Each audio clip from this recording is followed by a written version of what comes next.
Ah yes, December. It's that time of year when people are getting cozy and warm inside their houses since it's getting really cold outside.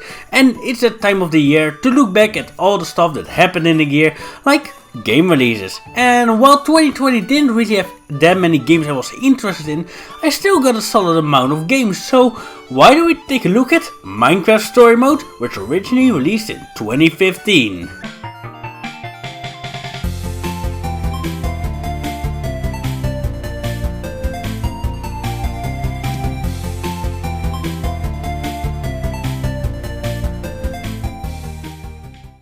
So, what I already said, Minecraft Story Mode came out in 2015 and was developed by Telltale Games, which were mostly known for their work on The Walking Dead and the Game of Thrones games. But let's talk some development, since every game needs it. And while there's not a lot to talk about, the game's reveal trailer was shown at Minecon 2015, which was on the 4th and the 5th of July. Which made me believe that Minecraft Story Mode started development in late 2014 or early 2015. In the trailer they showed us, we could see a lot of early build gameplay footage. Like in this shot we can see a butcher being with the main gang, but in the final product he isn't with them. And something that is also pretty interesting is that they decide to change the outfit of Lucas, which is a companion you meet later on in the game, but besides that everything looks like it is in the final product. Alright, so now on to the story. So, a long time ago, a group of adventurers went on a quest to defeat the Ender Dragon, and they were successful and became famous as the Order of the Stone. Years later, a small group of friends want to participate in a building competition for EnderCon. That group consists of Jesse and his friends Axel, Olivia, and Jesse's pig, Ruben. And then at the building competition, some stuff goes wrong and Jesse gets separated from his friends and later up meets up with Petra. She has found a wither skull and is gonna sell it for a diamond. And not long after they meet up with the buyer, who's named Ivor, they get scammed. So they're going to be looking for him. Eventually they find Ivor at the stage where people can meet Gabriel, and then Ivor summons his special wither, and it's becoming way too strong, way too quick, and while everyone is running away, Jesse and his friends are the only one who didn't flee. So Gabriel asks for help, so they go to Gabriel's castle and then end up in the Nether, and from there on the story gets kind of crazy. And in my opinion, I think this is an alright story. Not too hard to understand, but not too easy that it gets boring quickly. And I'm actually surprised that Microsoft allowed Telltale to put in some original stuff, like well, the Wither Storm and bulkier characters, like Axel. But why do we talk about the gameplay? So, Minecraft Story Mode is kind of interesting in its gameplay, since 50% of the time you will be watching the characters do their thing,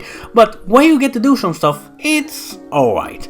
The gameplay changes a lot, like at one point you might be doing a quick time event and at another point you might have to walk around an area to solve a puzzle, and then you might need to mash some buttons, and I really like that the gameplay can change so drastically in just a second, and there are even some parts where you have to craft an item like in the real Minecraft, which is also pretty cool. But by far the thing you will be doing the most is making decisions. This has been done to make the player feel more engaged with the story and the characters, and most of the time when you need to make a decision you have to be quick, since you only got a couple of seconds, and when you aren't quick enough the game will just pick the most neutral option, which will just be Jesse being silent.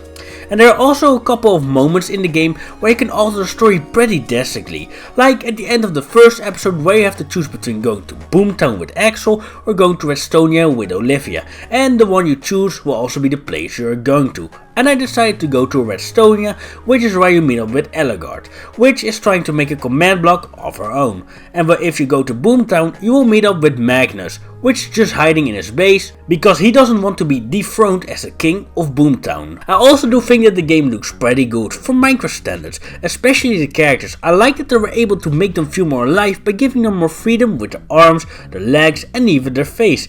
And something that I just realized is that this game now uses the old Minecraft textures, since at some point they changed them. And the first time I realized this was when I was in the Nether, since well, Netherrack used to look pretty different from how it is now. But let's talk more about the characters, well more specifically their voice actors. While I don't know anything about voice acting, I do gotta say that these people absolutely know what they're doing. And when something serious or sad happens, you can really feel for the characters since they act so natural, especially when that storytelling music comes into place. So why do we talk about that soundtrack? Well, Out of the entire soundtrack I could only remember like 3 songs, and those being the one where you select an episode, the theme that plays in the pause menu, and the track that plays when a story is told, like at the scene where we learn about the Order of the Stone.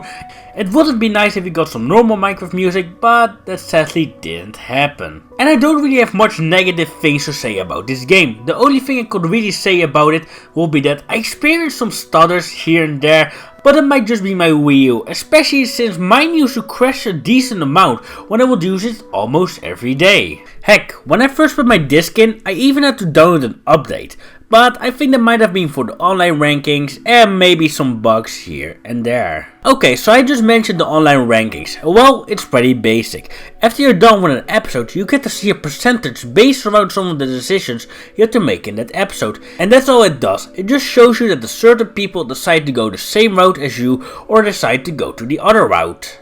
But hey, even with the stuttering and the forgetful soundtrack, you do get a pretty fun and original Minecraft spin-off, and with Telltale Games sadly being out of business, you might want to act quick if you maybe want to get a physical copy to add to your game collection.